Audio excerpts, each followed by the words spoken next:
Shakani vese vakarasika nekuvaudza vamponesi sokora Jesu kutaurira uya kundeni iye ati yenda kure kumba kumoyo unzai wafambi kumusha pinzandanga rambo ponesi Jesu nyenye yabaiwa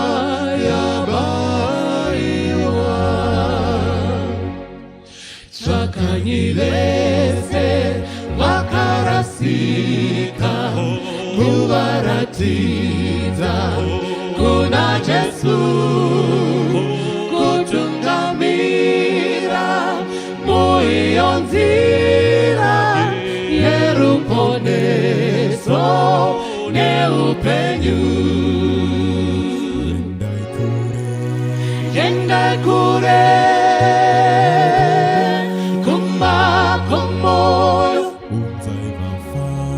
unzai wafambi kumusha pinzandanga rambu ponesi Jesu nyenye yabaiwa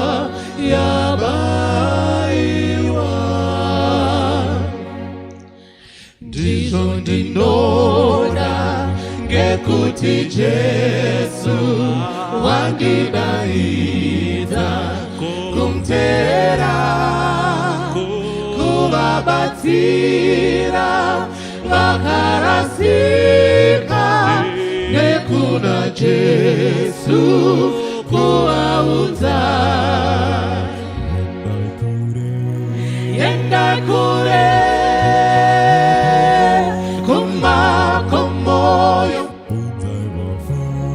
unzai wafambi kumusha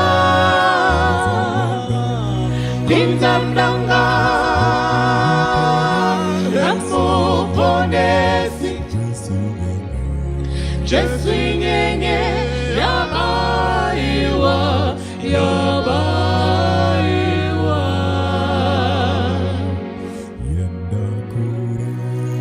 yenda kure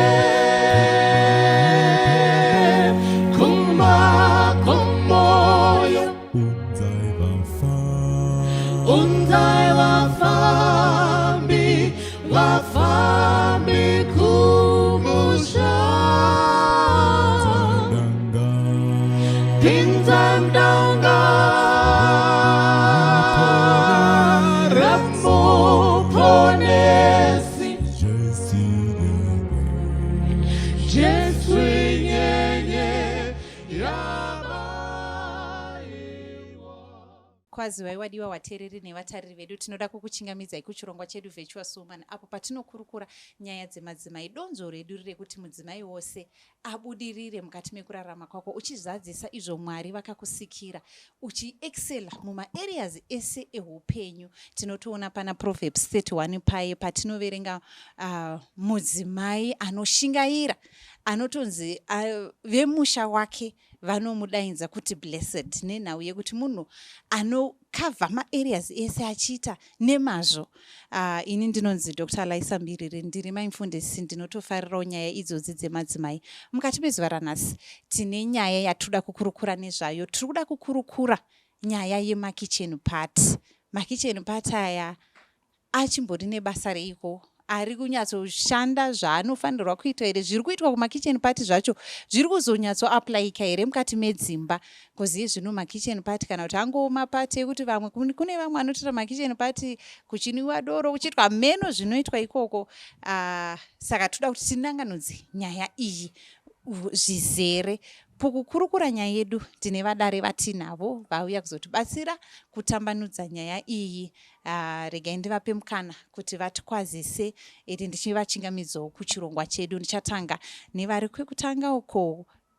Sanganai nevateereri vedu. Makadi henyu vadiwa vateereri. Ini ndinoitwa Lisa kana kuti Mrs. William. I've been married for almost 2 years. Ndiri kufara kuti tiri kutaura neMaKitchen party.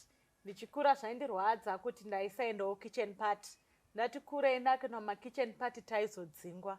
Ndakazofarawo ndakudhrow yangu kitchen party ende kubvira ipapo ndinopinda maKitchen party kubvira painotanga kusvika yapera handichadzingwi. Naizvozvo ndiri kufara kuti tauya pano kuti ndizotaurawo neexperience yangu yekukitchen party. Thank you very much Lisa. Tinoda kutenda nekuvapo kwenyu.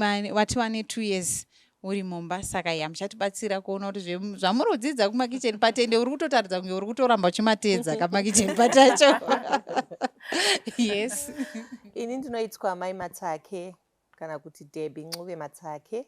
Ndiri mukadzi wemurume mumwe. Amen. Ndakaroorwa 2007. Ndane about 15-16 years ndiri mumba. Ndine vana 3 ende ndinofarira nyaya dzemaKitchen party nedzemhuri. Nekuti just like Lisa said, taingobudiswawo but iye zvine zvitama expects ekudzidza nekudzidzisa. Tinoda kutenda Mai Matake ndevamwe vediaspora community vedu vanowanzoona Mandara online. Sekutaura kwandinoita kuti vanhu vekudiaspora mukauya kuZimbabwe makasununguka kuuya paVirtuous kana kuuya pazvirongwa zvedu zvatinoburisa paMandara. Saka Mai Matake vangouyawo kuZimbabwe wiki rino tikatova kuti aiwa uyai pachirongwa chedu. By the way Mai Matake vanga utori bridemaid pamuchato pangu. Saka ndibhururu wangu wekare chaizvo chaizvo. Ini ndonzi Mai Chirema. Ndiri mai mufundisi zvekare. I'm married for 30 years now. Ndiri mudzidzisi mumaKitchen party akawanda. I think I've gone now to 45 kitchen parties. Ndichidzidzisa vasikana and vese vandakadzidzisa they always cherish zvatakadzidza and they are happy and successful in their marriages. Amen. Tinoda kutenda Mai Chirema, mai mufundisi. Zvakakosha kuva nana mai mufundisi pakati pedu kozi ndimi munoona nyaya idzi zhinji vana vachiroorwa muchiudzwa nezvazvo nero basa guru ramunotoita rekubata maKitchen party. Tinenge tichitovimba kuti mai mufundisi vakasvika paKitchen party vanhu vachadzidziswa zvinhu zvine gwara nenhau yekuti zvimwe zvacho zvakungoitika umu hazvichanzwisisiki kuti zvakamira sei. Asi tinoda kutenda nekupupura kwekuti mune dzimba dzakatomira nekuda kwedzidziso dzenyu. Ini ndinoitwa Tendai Manungo. Ndane 1 year ndachata saka ndini baby papano ino. Saka experience yangu inini ndiyo iri the most recent. Ndikufara kunge ndiri pano just to also share what I learned and what I thought about bridal showers. Thank you very much Tendai nekutendera kuuya pano vanhu vachiri vanyowani mudzimba kavamwe havasati vakuda kutombosheya experience dzavo but we really we are grateful for your acceptance kuuya papanel pedu. Tendai atori manjenjenje zvamunoona kudai gamere mabhebhi munin'ina wangu iyeye. Kazowai vateereri makadi henyu. Zita rangu ndinonzi Mai Mangwengwende, Mbuya Mangwengwende, Gogo Star. I'm excited to be here because I'm a grandmother. I'm amwene vatete, Mai Chembere kuchechi, and I've presided over. I was saying kuchechi I think about 25 weddings. I've been matron of honor. I've also like Mai Chirima spoken at bridal showers.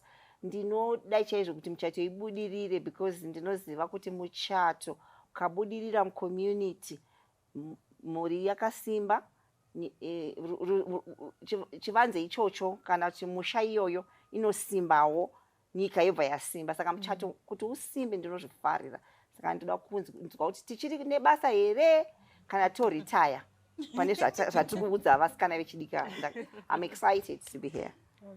Thank you Gogo Star. Ende kuvapo kwenyu kwakatikoshera nenhau yekuti experience yenyu maona zvakawanda over the years. Ndinotorangarirawo kuti ndinotokoshesa zvatakadzidziswawo nemadzimai ekumount pleasant pakitchen party yatakaitirwa. Saka regai titotanga tiende panyaya yedu. Toda kunzwa kuti kana ngatimbotanga pane zviri basic kuti kana tikuti kitchen party kana kuti bridal shower chi maybe Gogo Star munogona kuti batsira ipapo. Inini maonero angu andinoita bridal shower kitchen tea ndeyekuti mwana ari kupangwa mazano. Ndandiri kufunga zvangu ndichigadzirira nyaya iyi kuti ndizotaurawo zvinenge zvine musoro kuti bhaibheri rinoti ndiani angatanga kuvaka imba asina kunzwa kuti cost yacho yakamira sei.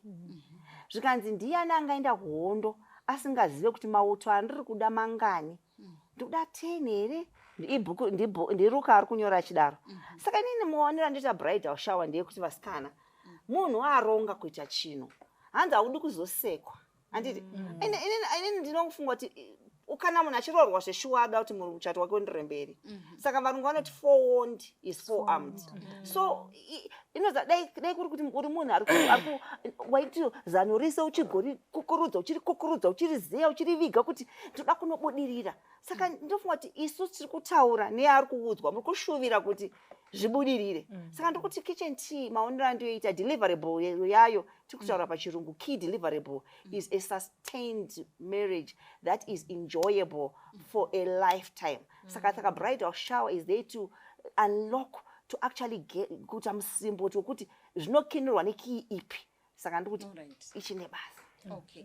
Saka tikuti bridal shower iri kuda kuti ibatsire mwanasikana kuti kwauri kuenda uku unonokugara sei. Andindo zvamutaura ka. Ndoda kuti ndizodzoka ndoda kuzoita imwe follow up question panyaya yekuti pavhesi ramatotaura iroro asi regai timbobata pfungwa dzevamwe. Alright. Ine ndinoona kuti bridal shower kitchen party inguva yekucelebrate. We are celebrating mwana wedu anga akazvichengeta nokuti integrity iri pakupinda mumbawo uri full uchiitirwawo mutambo wekuwanikwa nemuchato. Saka kuti izvozvo tizosvika pakufara pamuchato totanga nekupemberera tiri kukitchen party. Tichipemberera zvichiita zvinounza manyokonyoko mune vamwe vana vadiki kuti ini ndinongodzingwa kana kwakutaurwa zvimwe ndoda kutochatawo ndigozopindawo ndinyatsonzwa kuti vanenge vachinyatsotaura chii nekuti vamwe vasikana vanenge vachisongozi chisukaendera chipakura chikafu chidi. Saka icelebration pamwe chete nekuumba mwana nemazano. Hakuna mwana anongobuda kuenda. Tinotombogara todi topanga mwana mazano akanangana nekunoroorwa. Pane zvatati tichita mazive ese but zvakanangana nekuti mwana musikana ari kubva kuno kumba kwedu kwatajaira achienda kuvanhu vaasina kujaira. Saka kunosangana nevanhu vaasina kujaira vaasina kugara navo for the first time. Watosiya baba namai anoda kupangwa, anoda kupiwa mupako kuti how are you going to stay nevanhu for life vausina kumbenge uinavo kana kurota muupenyu hwako. Saka kitchen party yakakosha nekuti ndo iye inozadziswa naTitus 2 madzimai makuru dzidzisai vana madzimai madiki. Saka madzimai madiki akunotanga motherhood. Saka hagoni kungoenda tisina kumboungana semadzimai makuru tomupa lunch box yekuenda nayo kuti anofamba zvakanaka. Alright, ayo that's good. Saka tiri kutocelebrata zvaitwa nemwana wedu chinhu chakanaka. Kune avo vanhu vanotaura vachiti marriage is achievement but ndinofunga kuti achievement. Ndosaka tichitoungana ini ndinotofunga kuti achievement nenhau yekuti ini nyange ndakazvitarisa ndiri ndega nyange ndikafunga kuti nyange ndine certificate redoctorate but harina zvarinondiita riri muzutukezi handitika. Pane pandiri kutongodawo munhu certificate risinei nezvekuti nyange ndakaachievha zvimwe zvinhu marriage yakatokosha. Saka tinotoda kutocelebrata kuti munhu ati mwana uyu aita zvinhu zvakaita sei zvakanaka tompaka mpaka kuigwendo.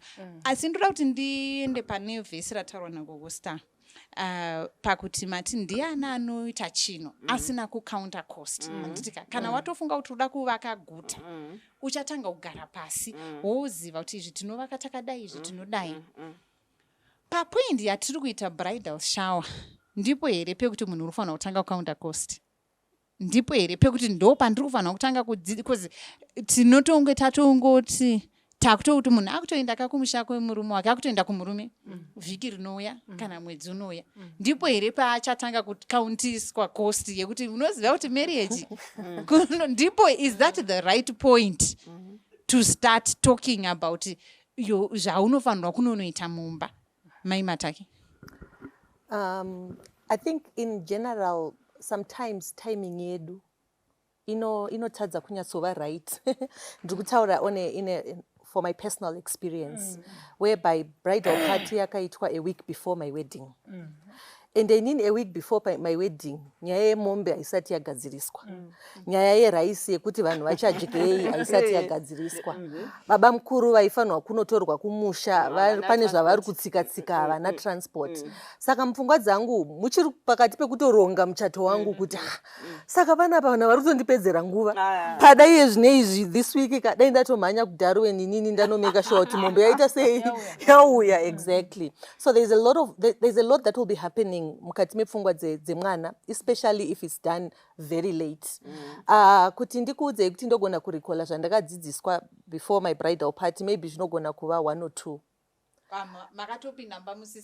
Ndakatopinda mumba inini mupfungwa dzangu maiva nenyaya yekuti zvinhu zvangu zvemuchato hazvina kuita sei, hazvina kutombomira musha, hazvisati zvapera. Yeti pane vamwe vanhu vane mazwi, vane mupakwa yavari kuda kundipa, but ari kupiwa mupakwa wacho mambotarisa kuti ane nzara here kana kuti akaguta here. The type of hunger. Haasi ready. Exactly. Pamwe muri kumupakurira raisi, iye ari kuda mafruits at that time kana salad. Exactly. So zvakanaka zvarutaura nito zvinotibatsira kuti next time tinoisa MaKitchen party edu a month before kana 2 kana tichingoziva kuti mwana achachata, so that ane ample time yekunyatsobata asina rush from what she's saying. Yes, Lisa. Thank you for zvamataura. Inini I also had bridal shower yakaitwa right before, a week before my wedding. But in my case, I had a small wedding, so I had ample time to concentrate on the bridal shower. But in my case, nakatofara kuti yakaitwa just before the wedding. Why? Because panengo hakuti 1 week yasara yekutobve pamba, a lot was going through my mind. Ndichagone here kugara nemunhu. What is it going to be like? Manje murume anda kuwachirwa.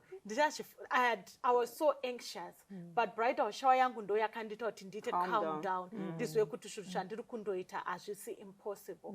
So I think on the other hand, in as much as in some cases zvinogona kunzi late, for me it was the perfect time, because nopananda kunatsofunga kuti saka ndakuenda even kumba vanhu kungoti ukumona poto chiridza poto ndosauchandaita kutoka vanhu here, saka unenge wane fear kuti mai wenda kuenda kumba kwevanhu. So the bridal shower ndo yakauya yakandita calm down, ikandidzidzisa kuti you know what zvinoitika and you need to just calm down, whatever happens from now zvakutoitika inenge yatoimba.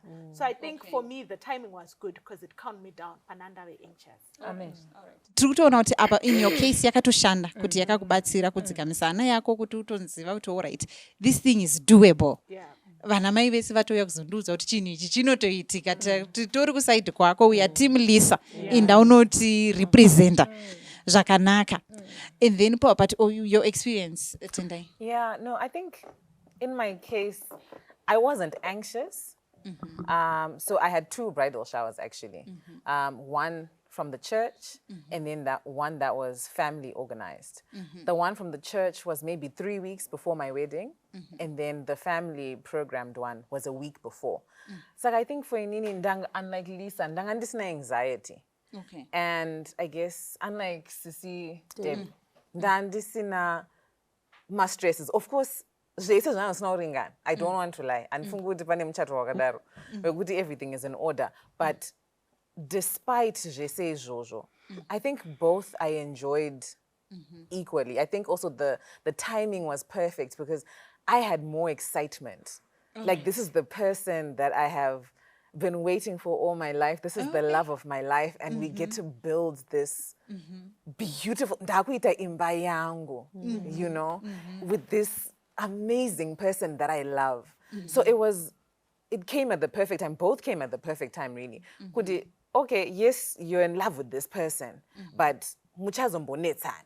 because kana uchinetsana nemasiblings ako iwewe but you love each other what more umwe munhu akatokurawo in a different environment than iwewe akakudzwawo zviri different than iwewe muchaita those moments of kukweshana so yes uri excited and you're in love but when you then face my disagreements nechichi so I think it came at the perfect time ekuti uri pa cloud 9 uri excited for this person that you love but also go in knowingly so for me I think it was the perfect it was relevant because of the timing. All right. So too far back, I think unokwanisa kukanganwa because of my stresses in my last minute preps, but also too close, you run the risk yekuti my stress then overshadow everything.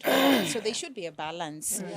Pekuti tingoona kuti because umwe anogona kunge hazvisi kutomboshanda zvamurikutaura hazitombozviteerera anotozosvika mumba muyo utanga kubvunza kuti kana zviya zvakanzi chiipaye kana kuti but atonika haze memory because time yacho anga ine zvaaromhanyisana nazvo mupfungwa dzake but tinotenda Mwari kuti for people like Tendai munhu atori neexcitement ari kutoti nguva yangu yasvika this is my time yandanga ndakamirira saka tibva tatoenda paissue yekuti yerelevance kuti mabridal shower aya ari relevant here achiri relevant here pakuonawo kwenyu titotanga yes tene wanga watipa Deborah mutaki inini talking from what I experience daily and meeting vana vadiki especially vari in the diaspora it looks like they are running short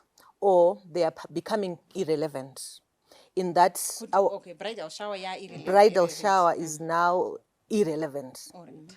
Especially to the young ones but not ama 2000 most of them they have got an attitude of I know it all you know saka chandiroda kudzidziswa nagogo vane 70 years chemumba chandisingazive chinyi you know so munogona kumuitira but munoona kuti painoitwa vanhu vanenge vachingotamba nekunwa chinodzidza munhu chaicho hapana because vamwe vanotobva vaclaima kuti I attended another one where yandakangoitawo speaker 1 vamwe vakati tauya pano kuzotamba ingoitai muna mato short mother mongotiti gaga murove pasi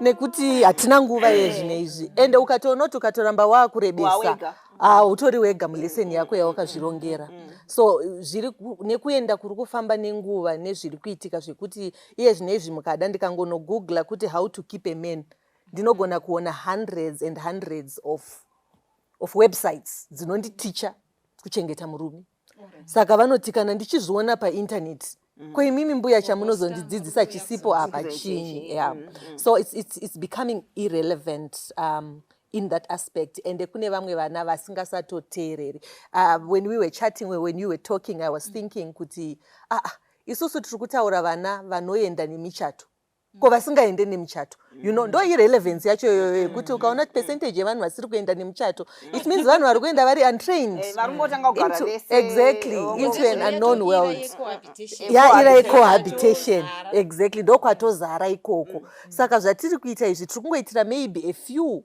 vatosara muchechi but Debs, we don't stop doing good because the devil is looking like it's getting an upper hand. Yes. And unaona kuti chi Deb. Vanhu vacho mchatecho ndosaka isiri kumira because muri kuda zimwe mama zifomule zvimwe zvinotyisa pazvinhu zvidoko zvinongonzi pfava teerera Mwari. Because kazhinji kacho unozotibvunza kuti even munhu paanga chironga muchato I go back to my verse. Did you count the costs? Yes. Or do you just calculate it up to foundation level?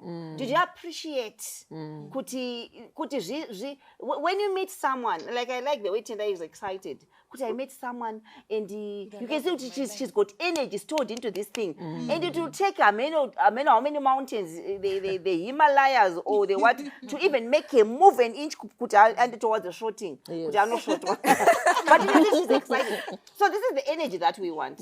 Ukatoona munhu ari kutoti kitchen tea haina basa amaimbiriri atoratidza kuti haasi kutoziva kuti kwaari kuenda kuri kudiwe chinyi because it's like unononyora pepa reform 4 usina tomboverenga ningi subject yacho saka wangopuwa pepa nepenzura ukangofarira kunzi wapinda muexam room but kana uchiziva kuti ndinoda kuexpectwa kuti pase besides zita rangu necandidate number ndichavhunzwa mubvunzo kuti spell this spell that unopractice maspelling ukaona munhu anokudzidzisa spelling ugomuti ndidzokurodzi ndaigona but ukaona munhu achiita trivialize it means kuti ivavo vacho vanogona kuti mabridal shower anabasa, but I'm sure there is a quarter in this world that still thinks mbuya simba gogosta is still relevant. I wanted to add Lisa. something. To support what Mama Mangwengwe has just said, I'd like to say, Kuti, you know, the thinking that is out there before you enter into marriage.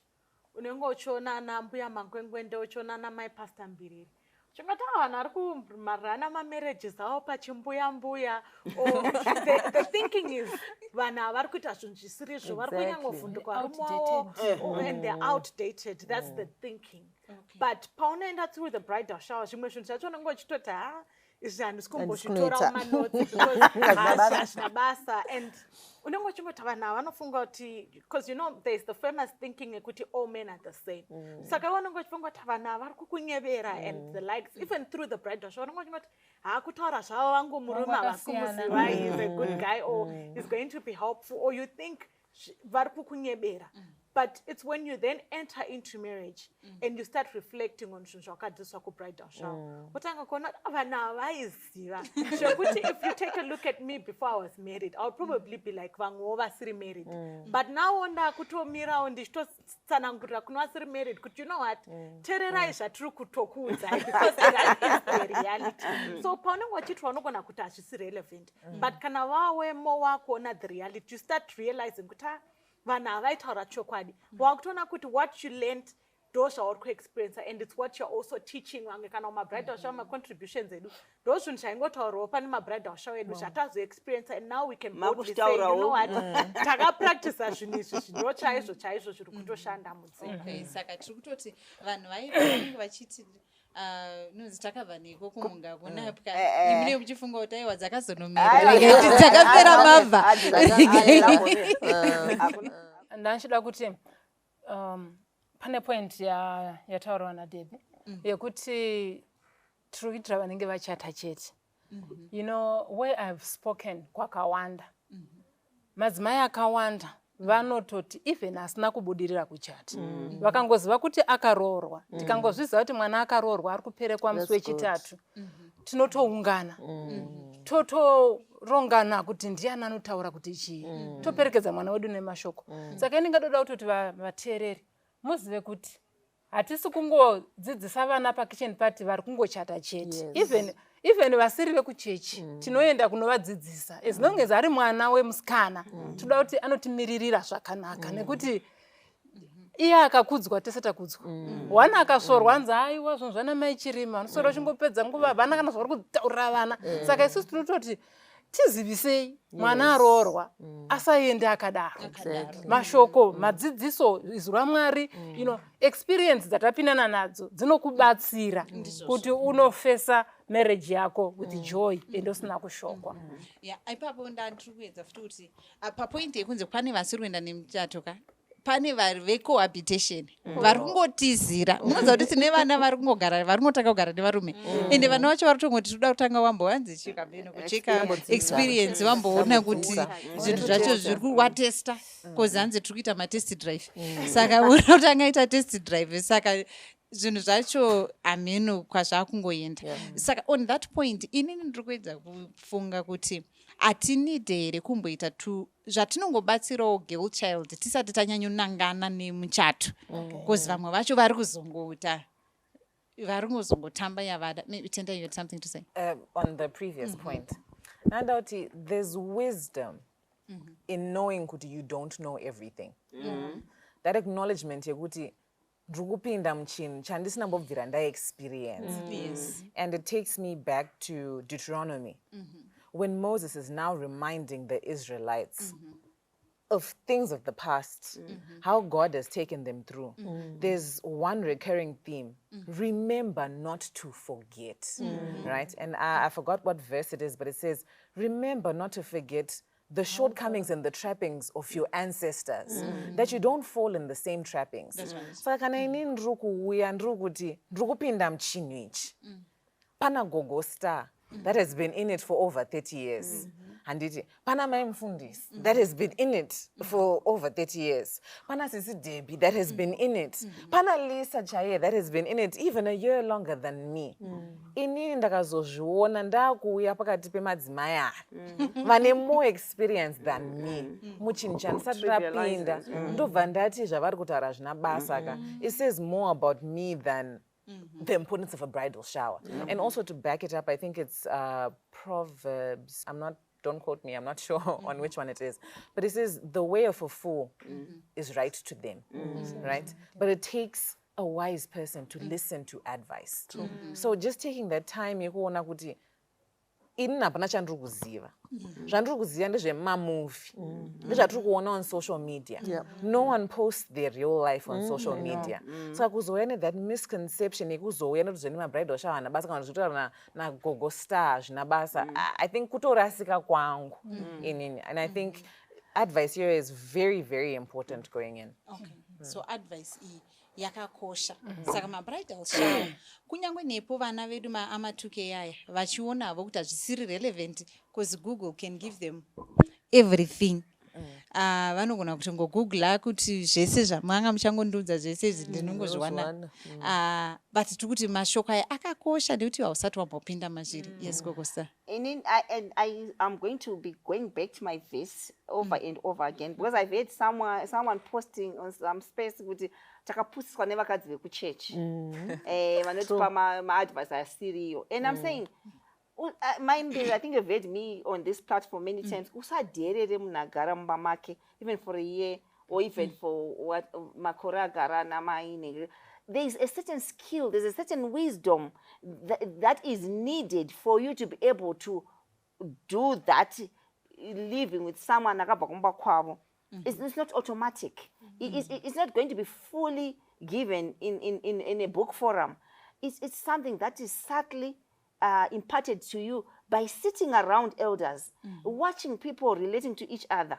Kuti murume wangu ini daya mangwengwe ndevairirwa neana every time achindoona for the last 40 years vaide vakatofaka. And vangondoona ngoti halo kanjani.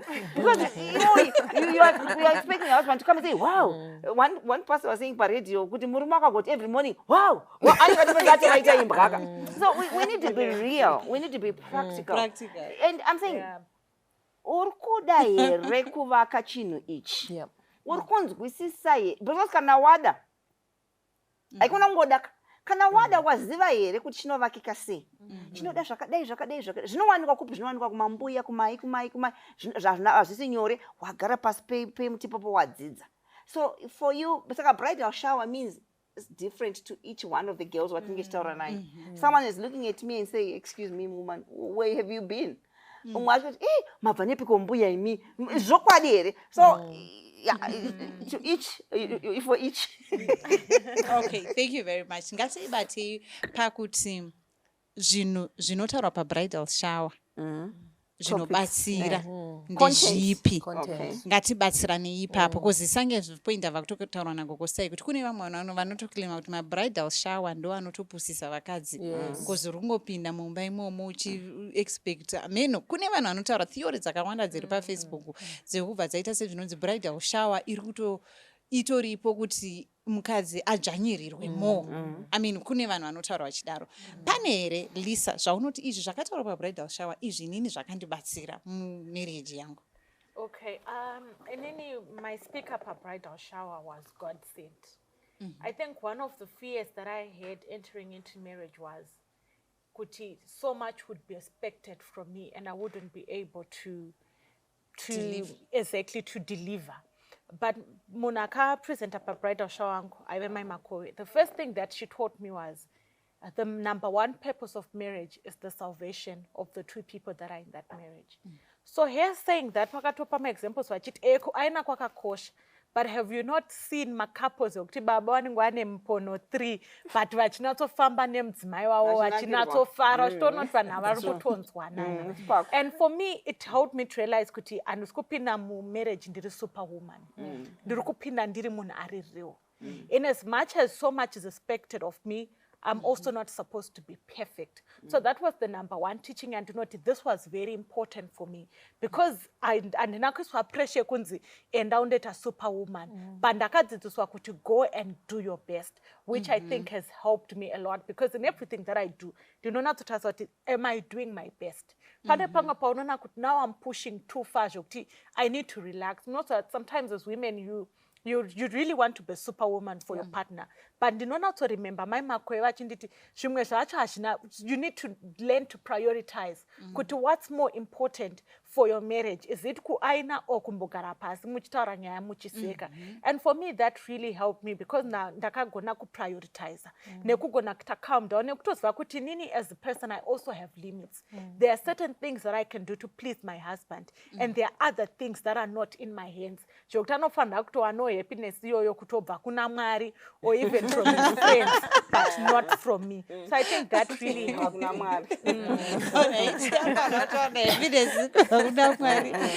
Yes. I think Kwandiri, the one thing that stuck out, again, backstory. This is someone aware, are excited. Hapana anxiety. Ndakutoita countdown good hey nemunhu wangu love iri kupisa taakunopinda anditi. But the one thing that stuck out for me, but first I have to say it's important on who you have coming to speak. Yeah. All right. Do your values align? Because that will determine kuti vachakupa zvidzidzo zvipi. Haasi munhu wese anotaura ane advice iri correct for you and your setting and what you believe in. That's right. Saka, the people that come to speak on my bridal showers are very important. My values are like say, it will determine what they're going to speak on. And I think I was very blessed. I had my speakers are akawanda. Like I mentioned, I had 2 bridal showers. But I remember because yeku church ndo yangairi yekutanga. Again, I had never been to my own bridal shower. So this is one of the things in my excitement. I think I overlooked one very important thing. Kuti yes, we love each other. Takomita to this lifelong journey to the two. I see we have been conditioned differently. Oh, yeah. We come from different families. We have been raised differently.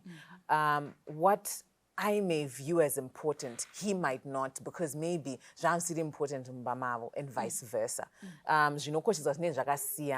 Or even how you celebrate things. You know.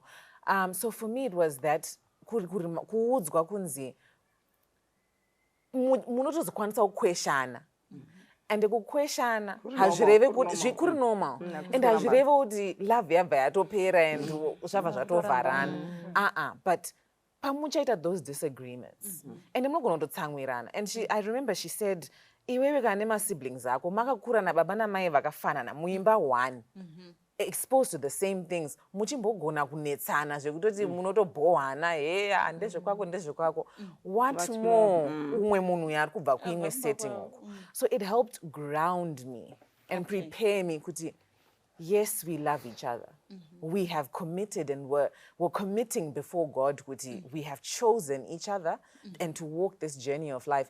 But when those situations arise where we don't necessarily see things the same, it is still okay. And how am I going to navigate those spaces? You know, remembering it's not me versus you, but us against the thing. That's right. Or whatever issue we're facing. It's easier said than done.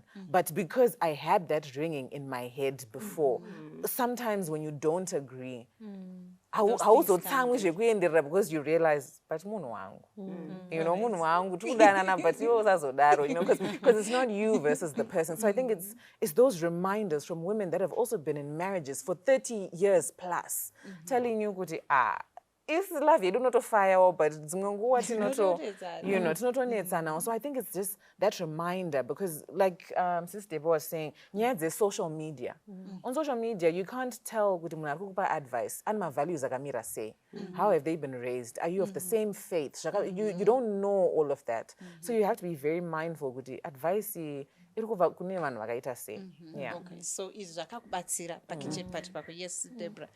Imenyu maifunga mombe Taifunga mombe. pane here zvamunorangarira zvakataurwa zvakabatsira mumba zvaunoti kana kuti infact from MaKitchen party zvinotaurwa zvaunotoona kuti zvinobatsira mumba izvi? Yeah, inini I think chakandibatsira inini muPaKitchen party yangu inyaya ndaiva munhu aifarira zvechechi and ndaini munhu anofarira to speak her mind.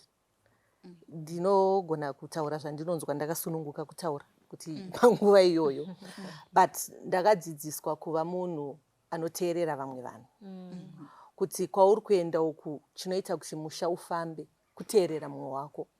Unogona kunge uchifunga kuti uri muparidzi stereki, bhaibheri rese unoriziva kubva kwekutanga kusvika kwekupedzisira, but iye anogona kunge aine life experience yausina kuexperience iwewe yaanogonawo kubatsira nayo.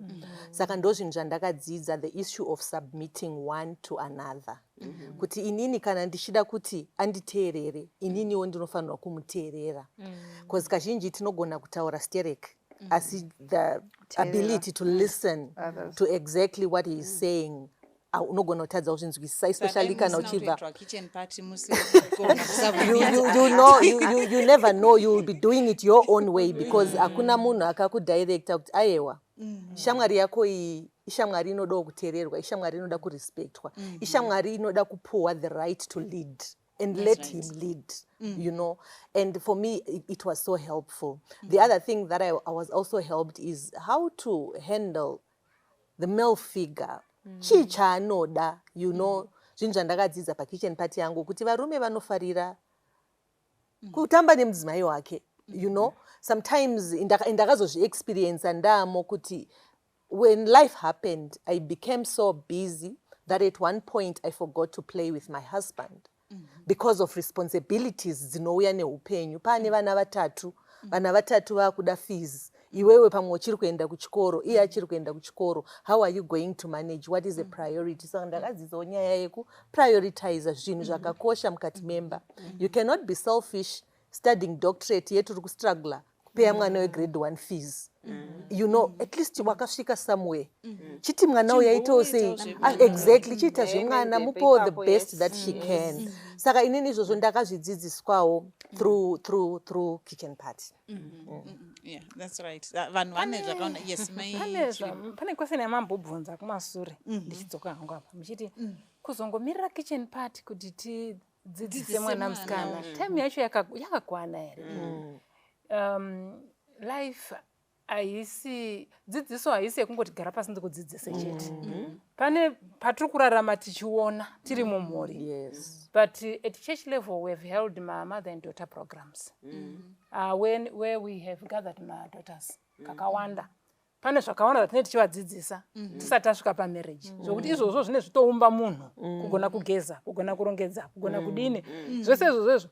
Kitchen party it's mainly for kupinda mumba, takuconcentrate wakunoona umwe murume waunga usingagare naye, apo unga uchigara nemabrothers, unga uchigara nani. Saka kuprepare munhu kugara nevamwe, we've done it nekurarama, nekuti mumba chaimo hatigare tichingobaba namai nevana vedu chete, titori nedzimwe hama dzatinenge tichigara nadzo. Saka unenge wakumudzidzisa kuti kwauri kuenda ka ndakutaura content, uchasvika mumarriage mekuti aumbogari nemurume wako muri 2. Uchatowana pamwe watogara nebrother yake, pamwe watogara nebrother yake, pamwe watogara nesister yake, kana kuti atogara nemaparents. Saka you have to be able kugara nevanhu vavo vese. Hauti uchingoti gidi woti mwana umwe kumba kwake indavinga usho, you know, utogara navo vanhu vavo. Saka content yedu kuKitchen party ndeyekuti unogara sei nemurume wako nehama dzake, nekuti vanhu ivavo hativabvisi nekuti nindauya. Okay, saka munowanzokava zvinhu zvipi? Chingonipai matopic amunowanzokava kuKitchen party. Matopics atinowanzokava ndeyekuti vanhu vaona murume wako achigara navo, like baba wake, mai vake, muningino wake, ani vanhu ava like vachiri vadika ava, empower them needucation.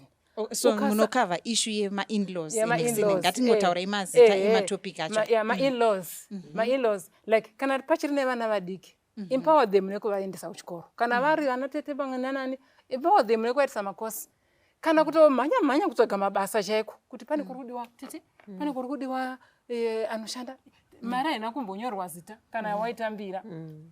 munogona kutangira chero mumba chaimo tanga kunoshanda mumba mari yaunotambira iyo ichatokubatsira kuti utenge masocks ekwenda kuinterview nekahandbag nekachi than kuti ndakamirira basa rangu chairo ndakaitira degree musagare such kind kuti vaempower nekuvapa in-laws imwe topic yamunobata ichi finance mari yedu tinoishandisa sei mukati memba iwe unoshanda ini ndinoshanda kana kuti iye ndiye anoshanda ini handishandi saka tinogadzira mwana kushandisa mari imwe topic sexual fulfillment imwe part yausati wambosangana nayo muupenyu ndeyekuti you are going to undress before a man saka tinechitodzidzisa mwana kuti sex life is given biblically hausiro kunotanga yakatopiwa Adam naEva muEden.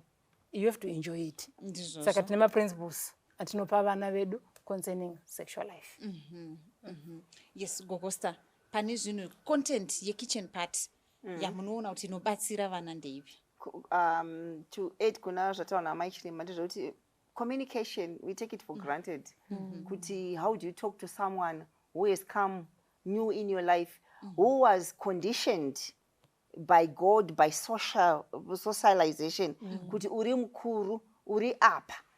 And then we are trying to say to the person, now I understand differently. So we also try to talk about how do you communicate? How do you still look after yourself? I think we had a long program here where we're talking about don't lose out yourself in trying to please the husband, the everything.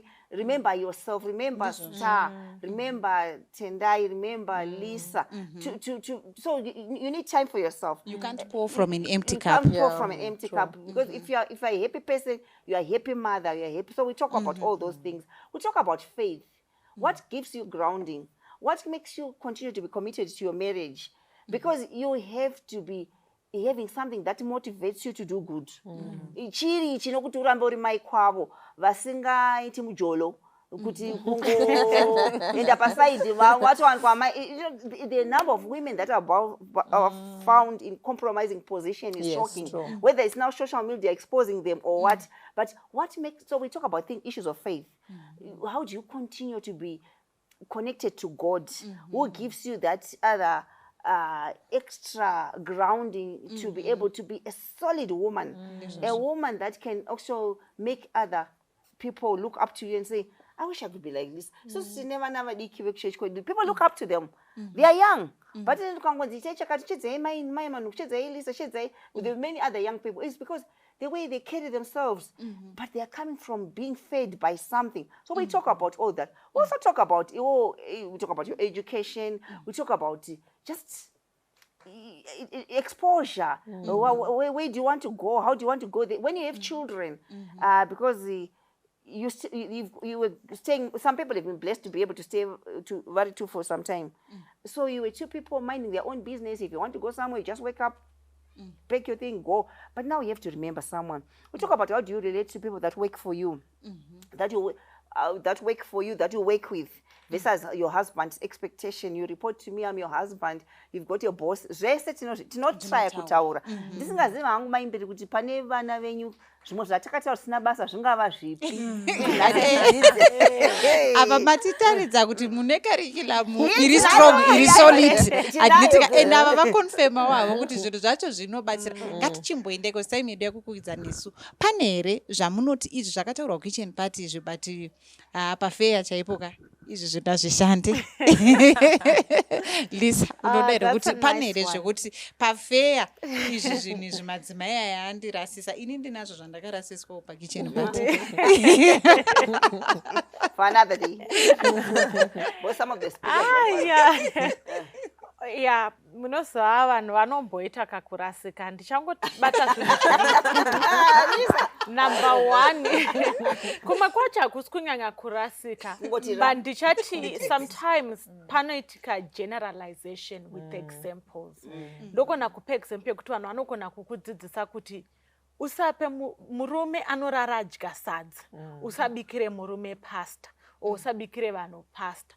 sometimes vanhu vanogona kuita ma-examples more than teaching the principle. Oh, Tichikangana kuti alright. ma-examples anosiyana Anosiyana, nemunhu. alright, Saka alright. maybe chinogona chisiri direct, but I think pakudzidzisa paipai mukanyangorerekera to the principle more than the example zvinogona kubatsira, because pane zvokuti unoti munhu ane washing machine uwacha unomuka makuseni na5 womuka wowacha zvinhu zvako, but munhu ane washing machine they don't really have to wake up at 5 to do laundry. Saka it's nice, it would be good for speakers to focus more on the principle than the example. Because my example, Number I need limitation.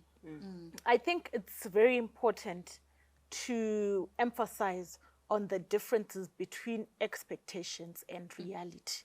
I think ndopange panogona pasingapiwe emphasis yakanyanya. Ndichapa example 1 yandinofunga iri relevant. I know pamandara pakaitwa shooting here, the story of Anna Matsika.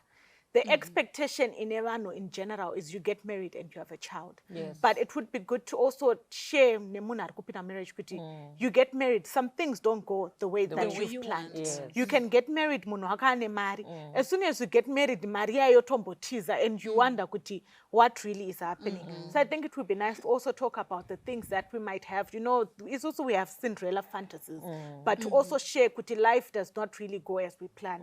Sometimes our expectations are different from the realities that we then go through. Of course, pane sharing yekuti munhu akantozonhuwo mukanwa, that's important and thank you for that. But also share on some of the major life things that are expected of marriage that might not really happen the way that That's we right. would have hoped. Yes, thank you very much. Yes, Debs. Inini ipapo I think vanhu vanoti rasike sezvinotaurwa naLisa. Pane yandakaudzwawo kunzi unosimba semukadzi, you know, mukadzi anofanirwa kusimba, hauchemi-chemi. Unoita zvinhu zvakangwarira ikoko. And then I realized that for maybe 5 years of marriage, I cried bitterly inside. Yes. Not that my husband was doing anything to me, but upenyu wangu watochinja, you know, from workload yacho yatondiwandira exactly. And inini ndiri kutraya kufadza musha kuti ndofanirwa kumuka makuseni ndichibikira murume breakfast, but inini nguva yekumuka ndichinotanga basa na6 kuti ndisiye ndagadzira breakfast. Hapana. Saka at the end of the day unotanga kutsva iwewe. You start to burn out because you are also afraid to be vulnerable to your husband. Anozogona kufunga kuti une nungo kana kuti kwauri kubva you were not trained enough. Kwanga kusina here ana tete vanokuudzawo kuti panapa panomuka pachinzwai. Saka I think that pressure can be too much. And Lisa, I think she said it very well. Kuti zvoni, you are not perfect. Isu tantiri generation yekunzi pinda uri perfect. You know, enda unogona marriage because kuroorwa kuri maoko anzi kuputsika exactly. Imba inoputswa newe mukadzi. But imba inovakwa nevanhu tuka.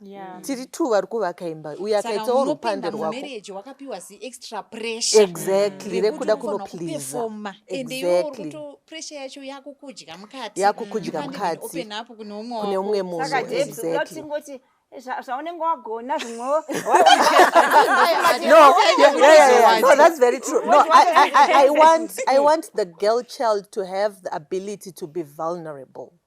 When you are tired, you are tired. In other words, we'll say try your best. Yes. But as you try your best, don't kill yourself. Exactly. But we can't say, whatever. You know. I understand where she's coming from. Pekuti unopiwa chimwe chipressure ka chekuti munoza kune vanhu vari kufira mumarriage. Achirohwa achitwa sei, but nekuti akapiwa pressure yekuti hakuna anodzoka. Handi vanhu pakicheni pato vanoti isusu tatokurongedzera ukanoita zvako zvemusoro wako zvazvechinai zvemusoro wako on your own. Saka kuti ndifunge kuti alright ndichadzoka ndozonoudza kuti gogo star kumba uku ndiri kutodai ndiri kutoona kuti hazvichaiti because pressure yamakandipa yacho ndeyekutoona kuti chinhu ichi chikafoira ndiwe because pressure iri kupiwa girl child and tichitoita kunge tiri kutovhisa any wrong doing. Hayi maimberi mazano pressure kupiwa boy child. It's a topic for another day, but panguva iyoyo vanhu vanga vachitoti I think still iye zvino munhu anenge achitongopinda marriage achida kuti ndiri kufanirwa kunoita zvese, but I think kuti Lisa atombotaura kuti unenge pakitchen party pake haana kuudzwa kuti ita superwoman, but isu vamwe takaudzwa kuti nanhasi uchitori nekafungwa akabudi kekuti uda kuita zvese zvozodzoka uzoti ende pamwe pacho munhu acho azitomboti thank you for it. That's what I wanted to say. Content yedu, that part tinayo. Content yatinodeliver ku-kitchen party tinayo. Yatinoti enda unoita zvaunokwanisa. Uchizama zvikuru. But umwe wevanhu vauri kufana kunoshare naye zvatiri kudzidzisa is your husband. Zvatiri kutodzidza izvozvo kuendi share with your husband. Kana warongedza takuenda tichipa information zvichienderana nema-2000 nekuti vanenge vachititaurira kuti why is it murume wacho wandiri kuenda unogara naye ini ndikarongedza iye anongovhomora sheti so tosara chiti ngondo. Saka tinovapa pacontent kuti iwe ukarongedza wakadi unoti hani musati mambotanga kubowana iyo first week yaye tofana kugara mumba medu mune order because the Lord is orderly. Alright. Saka ndisi vanhu vachitiri true mumba munomu kana uchitora sheti hani unoisa ruoko pamusoro wovhomora 1 ndakutuka here wotobvunza ndakutuka here kana wapinda mubathroom ukapedza ugeza hani hatinogezera kurwizi handiti wobva wasiya unongotora mopi wodaiso kuitira kutika ndikapinda ndisatsvedze maichini Lisa wacho ndiye asiri kugadzira mubathroom macho ane mashendi ari kukanda mablouse ake all over iye Lisa wena saka ndokuda kuti yakutoita ichipera asi saka apa ndoda kuti ngatimboende kune uyu notatasarwa nedzinenge 3 minutes chaidzo pane zvawakaudzwa zvisinawo kushanda zvaunotoona kuti izvizvi zvanga hazvizi ndinodzoka pane zvataurwa naLisa. I think as women of faith, if we're saying we're women of faith, let's use biblical principles to teach, because then they're standard right across. But pane zvimwe zvinhu zvekuti ma-panelists vanoprojecta from their own experiences, and then they want to make my experiences avo iwo as if it's fact, like they're now teaching truth, or their experiences are now the principle. And it is so it depends on aiwa kuti mumba mutoita sisi havatobiki zvachose chichichi asi iwewe tomboti iwo unotanga basa na7 unopedza na6 munhu ari kuziva kuti traffic inenge yakamira sei handiti context it is very important. Saka vamwe vano project, and then there's one area that I feel relations between a husband and wife. Pane ma teachings are important and that are valid, but pana amwe ma bridal shower ekunzi, rights are a must. They're a must. Even when you're upset. When you're upset, deliver when anyway, you're close your eyes.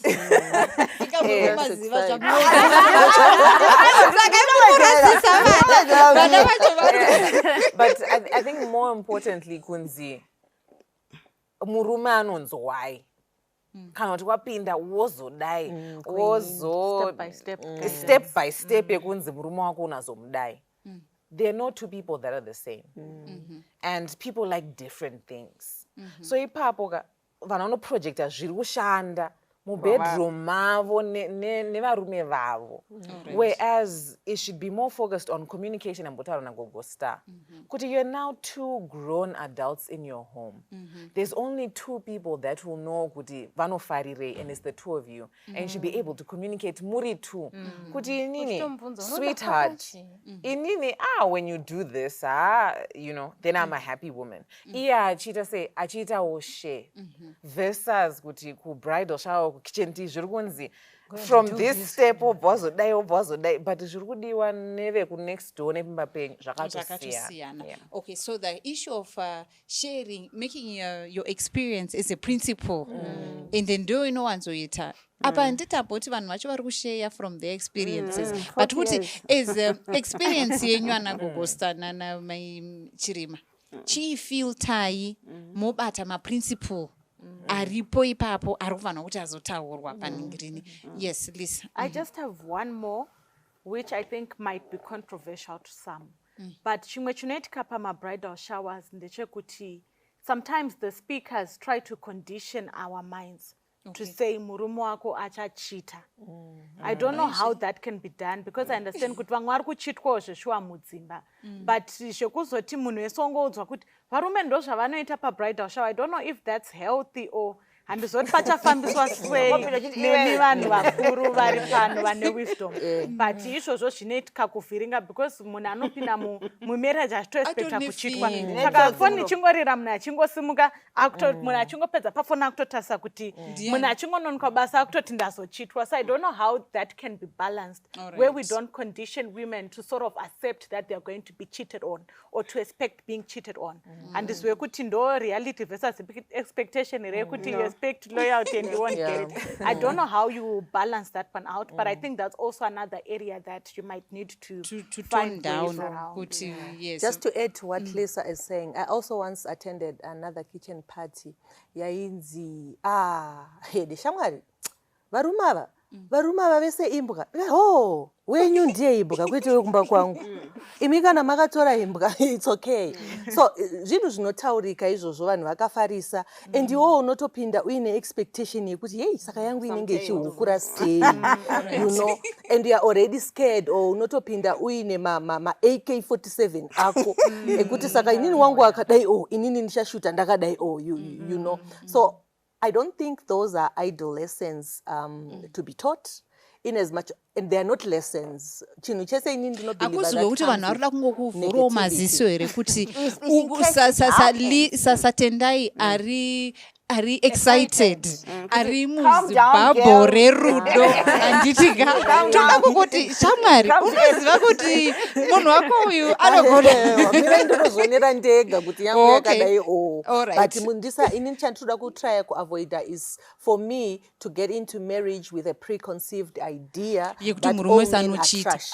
Because we are living in days where the role of being a man is valueless in this age of time, and where we even think that even varume vese vakadaro. But the point is to teach somebody, like we always say, when bank tellers are taught knots, they are taught good knots, because it's easy for them to pick up a bad knot when they come across it. Saka mukandidzidzisawo zvakanaka, ndine belief yekuti kana pakaita any red flag, just because ndine knowledge yakanaka yanga ndakadzidziswa, ndinogona kuiona, ende nedziso idzodzo ndinogona kudhila nayo in a suitable way. All right. Yes. Coming from a wealth of experience, ladies, when you are teaching, my economy standards, assumptions, probabilities, assuming all things being equal, can go this, can get whatever. So it's because of our assumptions. But when the economists talk about assumptions, it doesn't mean that's how it's going. Just in case there's a drought, just in case the rains don't come, just in case the dollar falls, you don't get shocked. If in your life the dollar doesn't fall, the rains come, good for you. But let's not you come back to me and say, how come you never told me that the rains might not come? I'm saying the rains might not come. They might come. Just get your seed ready. All right. So it's not really... Yeah, I think mataura zvakanaka kuti pamwe mamwe kungoda kungokuti zvimwe izvi zvinogona kuitika, asi pakuzvitaura pacho mukaramba mongotaura kuti drought uya akutopinda akutongotyika drought ngekuti zvokuti change kuri kunaya achatoondi kunaya kuye kuti kwakanzi kuchaita drought. Saka maybe emphasis yacho ngaive balanced, because zvakutoita kuti munhu akutongoda kugara achiscrolla foni yemurume akuda kutongara akaita zvese izvi, anditi maybe mashoko edu ekupedzisira ndatotanga nemi maichirima kuti chinoita kuti pakutotarisa zvemakitchen party zvese izvi zvataona zvinobatsira nezvisingabatsiri, zvatinokwanisa kuti izvizvi ngatizvikoshesei pamakitchen party. Pakitchen party chinhu chatinonyanya kutsimbidzira ndechekuti tiri kutanga imba, uri kutanga chinhu chakanaka mwanasikana, asi mukuchitanga munguva yehondo. Hondo yachona naSatani. Saka you're going to do your best, but always zvichatorwiswa nani nemuvengi. Saka tinochida kuti vana vedu vazive zvakanaka zvese zviri mumarriage totovataurira kuti you're going to enjoy and please get prepared to enjoy because kune mufaro uri kuenda kunogara nemunhu waunodini waunoda but ma-ups and downs aripi ariko and down yedu huru ndisatani ndiye ari kurwa nemamarriages edu and ndinobva ndanyatsovatsembedzera kuti whatever you are going to face my daughter hatina space yedivorce mungatotsvage nzira dzese dzekuti toita sei kuti tirambe tiri pamwe chete kana zvichinoda kuti mutaurane mukaona kuti kutaurana muri tu kuri kunetsa get a qualified counselor angakubatsirei to make things right kuti mugone kucommunicate again because tikagara tangopa leeway yekuti ukangoona zvanetsa mwanangu sanga bekudzoke hakuna imba inomira tinozara nevanhu vaka fact yekuti isusu tinoshingirira pane zvinonetsa tiri kutoitira kuti vana vedu vasangonoti kungoti gidoti hazvinonetsa ndakutodzokera kumba saka tinovadzidzisa chikuru takanangana nekuti we are there to build ende kana tabuilda tiripo pakuvaka hatisipo pakunochengetwa nekudi but marriage is a bring and share iwe uri kuya nazvo iye ari kuya nazvo we are sharing pane zvese mufaro nematambudziko ndosaka pamuchato vachizoti murufaro munhamo nechinyi kurati naiye ari tozviziva kuti nhamo iripi iriko mufaro uri kupi futi uriko nerufu ruri kupi ruriko saka patinenge tichiti paya get education get this tikomuempower kuti usazoti kana zvashata wobva kuti life is finished. Okay, yeah, maita basa saka patiri kuti vanhu ngavaite sei ngavaende vari prepared kunovaka musha wavo. Yes, regai titore tozopedzisira pana Gogosta chingondipai kasnippet kekupedzisira panyaya yedu zvakanyanyokosha. Mukuvharira ndoda kungotenda vanoita makitchen party akakosha uye magifts amakatipa tinomafarira kumashandisa. Oya endaiwo kumakitchen party nemagifts ukasamumachaka enda wakabatawo chekuti munhu awane kutanga imba nacho. No, indorangopedza kuti ndichiti kana usingafariri kudzidza hapana kukura kwaunoita. Vakuru vanobva vataura vakati vakagara nhaka vakanga vaona dzevamwe. Unotoonawo dzevamwe kuti vakambodzirana sei kuti zvangu zvizoranikawo nazvo. So for everything that we learn, I always sit with the old people and listen. And I've realized that for everything that they utter, I meet that experience in life. So it's very important to listen. And vhesi rinonyorwa naTimothy harisire kutamba naro. Vakadzi vadiki tinofanira kudzidza madzimai makuru. Ndizvozvo. Yes. Ndoda kuvhara ndichiverenga Proverbs 15 verse 22. Without counsel plans fail. But with many advisors, they succeed. I think as young women going into marriage, we must remember that we're getting into something that we have never experienced before. And there's wisdom in listening to the elders that have walked that road before us. And I think when we make God the foundation of everything, he says, if you lack wisdom, come to me. That's right. And I think it also applies to when you're trying to build a home. Where we lack wisdom, we must seek God's advice. That's right. Thank you. Yes, Gogosta. Bridal showers, kitchen teas, they are still very, very important. Rondo redu semachembere. Ari musociety ndiri kuti muchato yese ibudirire. We want to maximize pleasure when our children get there and minimize suffering that is caused by a lack of knowledge. So we want to prepare you to go and enjoy. So please take every advice. And as I said at the beginning, when you build a house, appreciate the costs, be forewarned, be forearmed, go and have fun. There are still marriages that are lasting for years, even in these decades. People still get married for life. You can do it if you listen. Amen. Gatinamatei. Baba vedu vari kudenga kumusoro muzita raJesu tinoya pamberi peuso hwenyu tinotenda nemukana wekushare nevanasikana pamusoro pekuchengetedza michato yedu ichifadza. Donzvo remarriage nderekuti tive nemufaro nemhuri dzedu. Zvatiri kushare pano tenzi Jesu tinokumbira Mweya Mutsvene ndiye atibatsire kuti zvigare mahana dzedu, mahana dzevana vedu, kuitira kuti nyangwe tichisangana nematambudziko tizive kuti they are part of life. Asi donzvo redu Mwari nderekuti tive nemufaro mukati medzimhuri dzedu. Umbai mhuri dzevana vedu, umbaiwo mhuri dzedu isu vanhu vakurawo.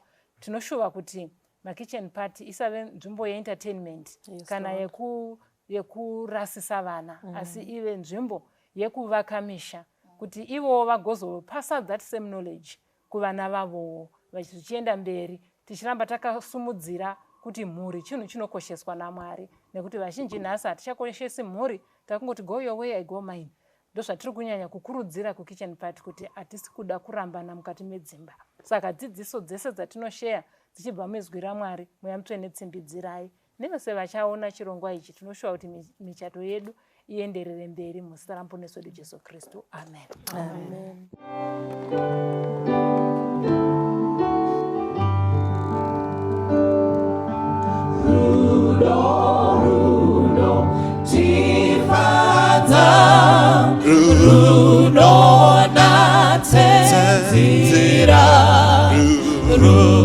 Runoita titerere nekuva nekutsa Mwari rudo tiri vana vake Mwari rudo tifanane naye rudo tifadza rudo natsendzira runoita titerere nekuva nemutsa pasiride urombo kurwara nekufa ngerudo tinobatsira vamwe kudawira Mwari rudo tiri vana vake Mwari rudo tifanane naye rudo tifadza rudo natsendzira runoita titerere nekuva nemutsa apo basa rapera tatorwa kusoro ngoma yedu tichaimba ndiJesu ngerudo Mwari rudo tiri vana vake Mwari rudo tifanane naye rudo tifadza rudo natsendzira runoita titerere nekuva nemutsa Mwari rudo tiri vana vake Mwari rudo tifanane naye rudo tifadza rudo natsendzira runoita titerere